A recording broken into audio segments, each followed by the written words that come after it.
Olá, seja muito bem-vindo ao Business. A partir de agora você vai conferir. Donald Trump anuncia um plano de AI livre de viés ideológico para tornar o país líder mundial na tecnologia. A brasileira TOTUS avança no setor de varejo e fecha um acordo para comprar a Lynx, especialista em software de gestão. O iFood pode dar um passo gigantesco. A empresa estuda comprar a Alelo em uma negociação que pode ultrapassar os bilhões. E a Amazon inova mais uma vez, lança no Brasil o Kindle Color Soft, o primeiro com tela colorida, mas o preço chama atenção, quase 3 vezes mais que o modelo básico. Eu sou o Bruno Meyer e o Business, a sua revista eletrônica de negócios na TV, está no ar. Jovem Pan Business. E a maior empresa de delivery de restaurantes do mundo cravou a data para chegar no Brasil. Atenção, iFood! A gente está falando da Meituan, que começa a operação no país em novembro e por meio da marca internacional Kita. Eu já vou falar dessa marca, presta atenção, o nome dessa marca, Kita. A chinesa Meituan anunciou um investimento de US$ 1 bilhão no país e quer alcançar, colocou como foco 1.000 municípios brasileiros até 2030, com 100 mil entregadores na rede. Só como base de comparação, o iFood, que vai ser um rival, o iFood tem mais de 350 mil entregadores hoje, correndo em várias cidades brasileiras. Mas vamos voltar para a Kita. A Kita já abriu mais de 100 vagas para posições no Brasil. A gente está falando de áreas do jurídico, estamos falando de área de RH, estamos para quem trabalha com comunicação e também para a área de vendas. No fim de maio, a gente trouxe aqui no Business, a companhia entregou um resultado acima do esperado no primeiro trimestre, porque nesse período a empresa teve um lucro líquido de US$ 1 bilhão e 530 milhões de dólares, uma alta de 46% na comparação com o mesmo período do ano anterior. Esse número que eu acabo de falar aparece em um momento chave para a Meituan, que é o momento da fase da expansão internacional.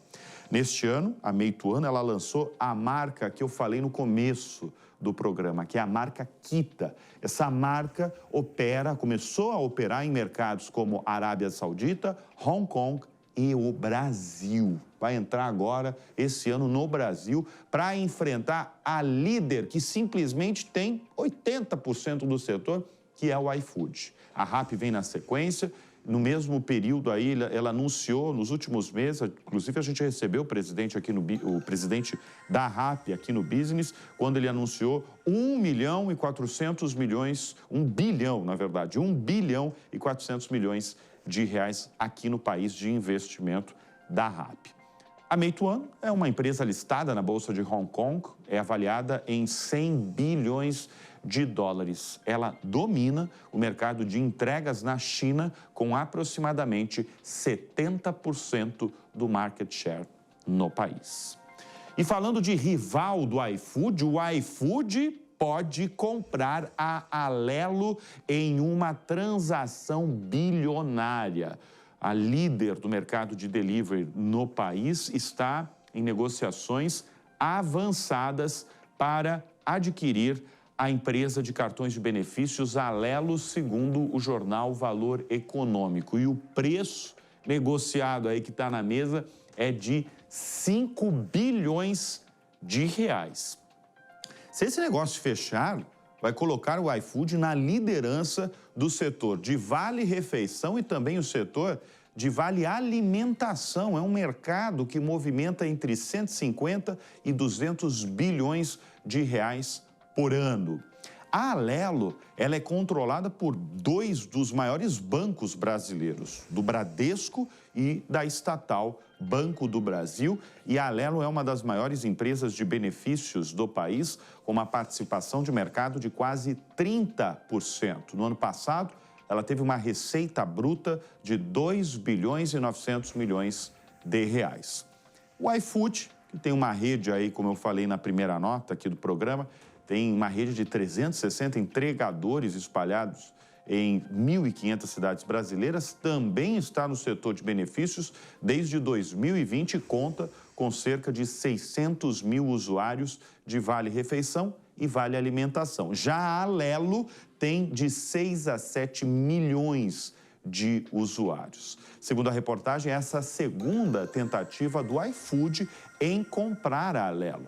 A primeira aproximação ocorreu logo após a pandemia, mas as conversas não avançaram. E a Coca-Cola confirmou que vai lançar uma nova versão de refrigerante para consumidores americanos feito com açúcar de cana cultivado nos Estados Unidos. O anúncio da mudança ocorre menos de uma semana depois de o presidente Donald Trump anunciar que a empresa concordou em mudar a formulação da bebida. Na semana passada, Trump escreveu que tem falado com a empresa, a Coca-Cola, sobre o uso de açúcar de cana de verdade nos Estados Unidos. Eu estou frisando de verdade porque ele colocou na rede social em caixa alta. Donald Trump é muito conhecido por ser um consumidor da Coca-Cola Light adoçada com aspartame. Durante décadas, a Coca-Cola utiliza xarope de milho com alta concentração de frutose para adoçar o produto mais vendido nos Estados Unidos. Essa opção é uma opção mais barata que o açúcar de cana. Só que o que aconteceu nos últimos tempos? Apareceu uma versão mais cara do refrigerante, importada do México, feita com açúcar de cana. E o que aconteceu? Conquistou uma parcela dos fãs da marca. A Mexican Coke, como é chamada, tem um público fiel nos Estados Unidos, principalmente aquela turma que busca uma experiência perto da fórmula original. A confirmação da mudança na fórmula aconteceu no mesmo momento em que a Coca-Cola divulgou um dos melhores desempenhos trimestrais da sua história recente. O lucro líquido da companhia foi de 3 bilhões e 810 milhões de dólares no segundo trimestre de 2025, uma alta de 58% em relação ao mesmo período do ano passado. E a Uber anunciou que a partir de agosto, passageiras nos Estados Unidos poderão optar por motoristas mulheres nas corridas. Esse novo recurso será testado inicialmente em Los Angeles, São Francisco e Detroit, com previsão de expansão para outras cidades muito em breve. Batizada de Preferência por Mulheres, essa funcionalidade já foi adotada em 40 países desde 2019, quando foi lançada na Arábia Saudita após o fim da proibição para mulheres dirigirem. Segundo a Uber, mais de 100 milhões de viagens foram feitas com essa opção.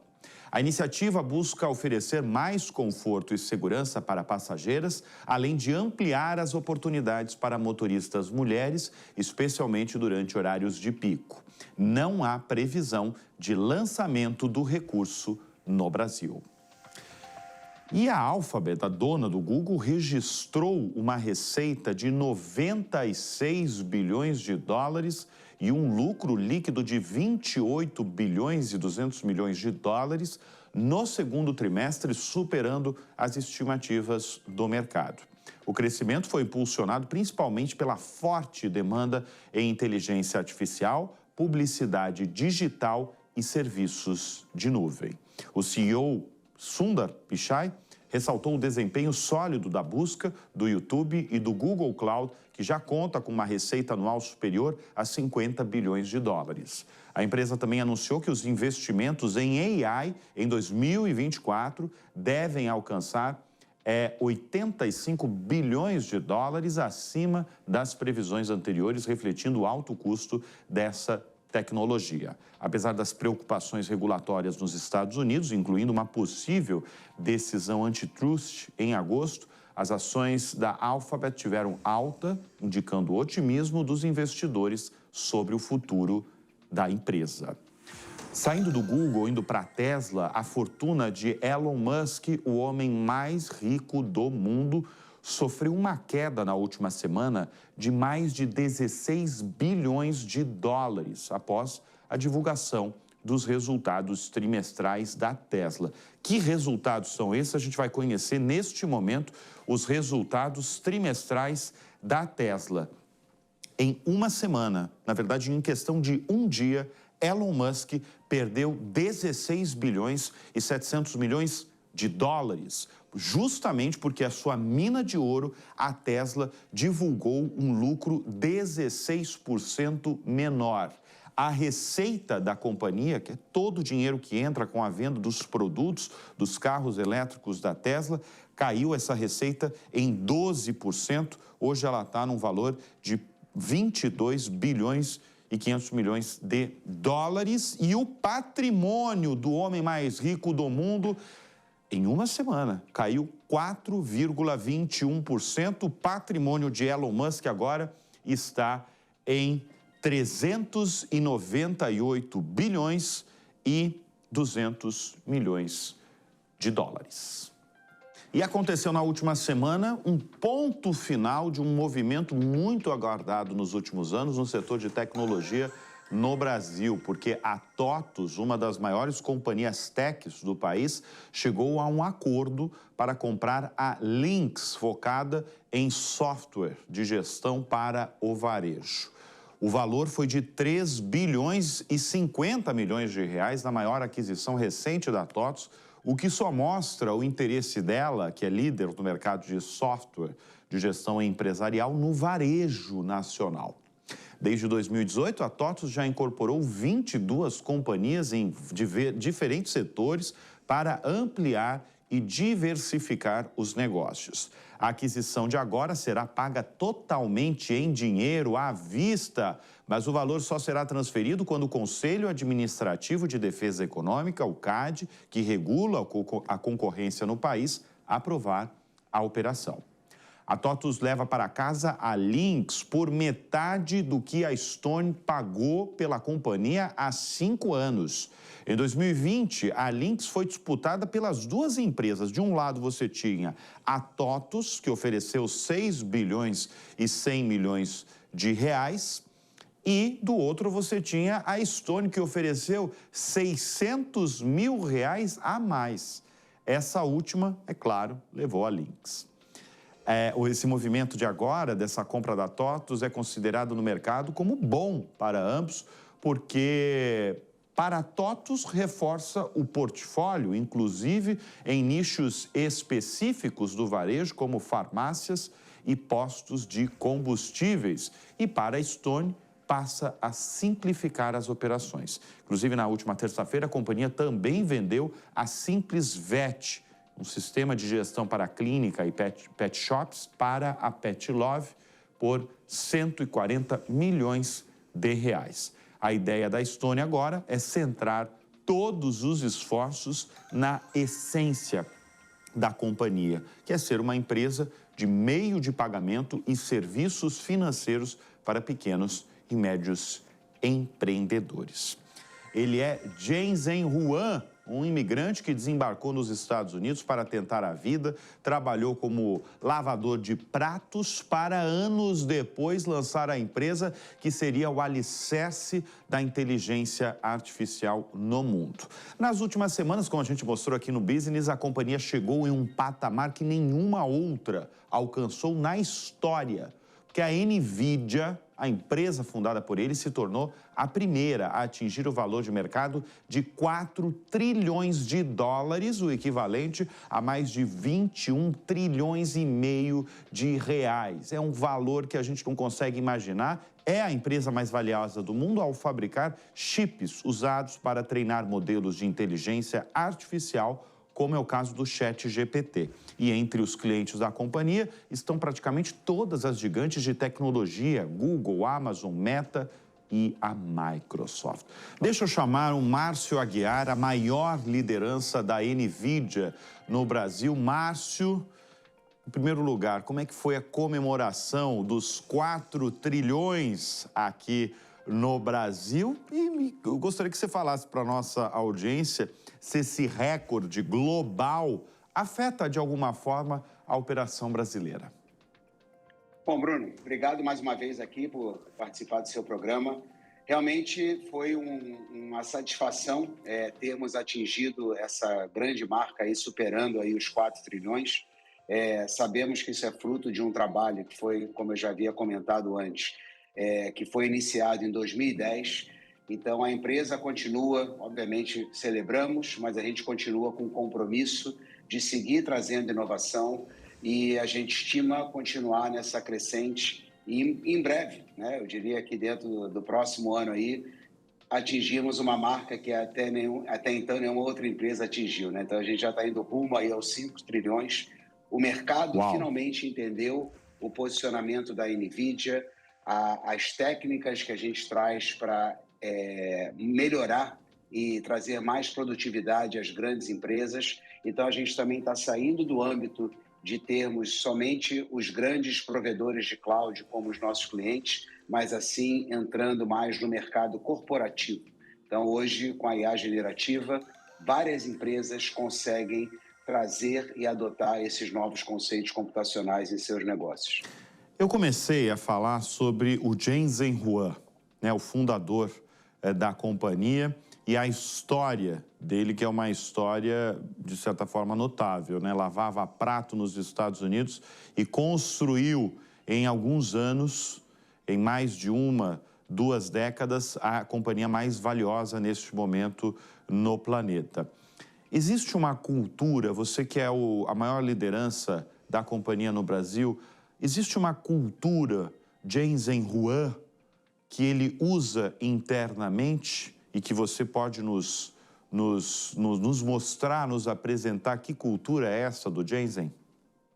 Não, com certeza. Bom, em primeiro lugar, ele sempre foi uma pessoa visionária, né? Sempre teve o desejo de desenvolver uma solução, uma tecnologia que um computador comum não pudesse resolver para atender a demanda das pessoas. Então, desde a nossa fundação, o nosso foco sempre foi de abrir novos mercados, né? Então, o primeiro mercado que até hoje somos muito reconhecidos é o mercado de gaming, né? Isso. Então, assim, viemos ao mercado trazendo uma nova plataforma computacional para ajudar a acelerar esse mercado de gaming e desde aí a gente vem se transformando. Depois viemos trazendo plataformas computacionais para o mercado de computação gráfica 3D, por volta de 2004. Já em 2006, nós trouxemos um novo modelo computacional para atender às aplicações que requerem muito poder matemático, aplicações de física, de química, biologia. Então, tudo isso agregado nos levou aonde estamos agora, quando em 2012 nos deparamos com novos conceitos de inteligência artificial. E sendo uma empresa de tecnologia, voltando um pouco à sua pergunta em relação a qual é a cultura, qual é a maneira que nós trabalhamos, nós temos uma linha de raciocínio que temos que ser muito ágeis, temos que estar sempre à frente do mercado, porque a responsabilidade que nós temos hoje em continuar inovando, ela se torna cada vez maior. Por isso que é muito bom a gente ter, né, atingido essa meta de 4 trilhões, mas a gente sabe muito bem que hoje nós só estamos atendendo a mais ou menos 20% do potencial que esse mercado tem no mundo de hoje. É como se fosse uma startup. Totalmente. Tem uma visão de startup. São quantos funcionários no mundo? Hoje temos pouco mais de 32 mil funcionários. 32 mil funcionários, mas a visão... Com múltiplas tarefas, uma visão muito ampla, uma visão muito colaborativa, muito transversal. Hierarquia, pouco temos. O foco é responder à necessidade dos nossos clientes e rapidamente tentar entregar uma solução para eles acelerarem os seus negócios. Márcio, deixa eu chamar uma outra notícia que deu o que falar essa semana e eu quero ouvi-lo. Porque o governo Donald Trump anunciou um plano de ação para inteligência artificial, que tem tudo a ver com a NVIDIA, com iniciativas e recomendações de políticas que têm o objetivo de consolidar os Estados Unidos como líder global na tecnologia. Desenvolver uma AI livre de viés ideológico está entre as medidas, assim como a remoção de conteúdos ligados à diversidade. Em 28 páginas, o documento tem planos que estimulam a construção de infraestrutura de AI pelo país e iniciativas para os Estados Unidos serem aí, para que eles, os Estados Unidos, sejam uma terra dos centros de dados, garantindo o fornecimento de energia, mesmo em regiões com pico de consumo. Deixa eu chamar o Márcio novamente. Márcio, eu sei que é uma realidade americana, isso a gente está falando de uma iniciativa de Donald Trump para acelerar, que ele quer ganhar essa corrida de ouro da AI no mundo, mas hoje, qual que é o maior gargalo para os países quando a gente está falando de inteligência artificial? O que falta? Bom, por incrível que pareça, hoje o maior gargalo é a falta de profissionais qualificados para adotar esses conceitos computacionais já desenvolvidos pela NVIDIA e por várias outras empresas do setor.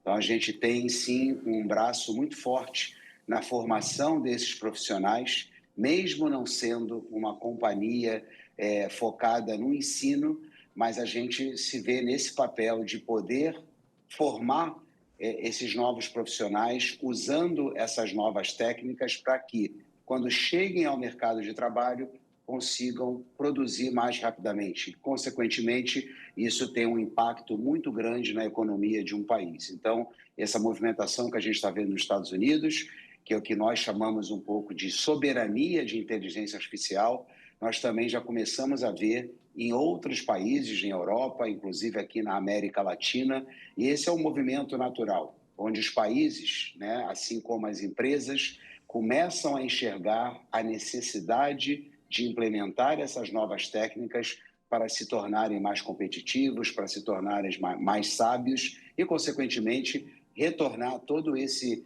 serviço, esse conhecimento à sua população. Esse documento de 28 páginas, ele é muito claro e muito objetivo de mostrar o objetivo do país e de Donald Trump, do governo Donald Trump, de liderar a corrida no mundo, quer ser o maior aí em relação a essa tecnologia. Quem hoje está na frente de todo mundo? Qual é o país, Márcio?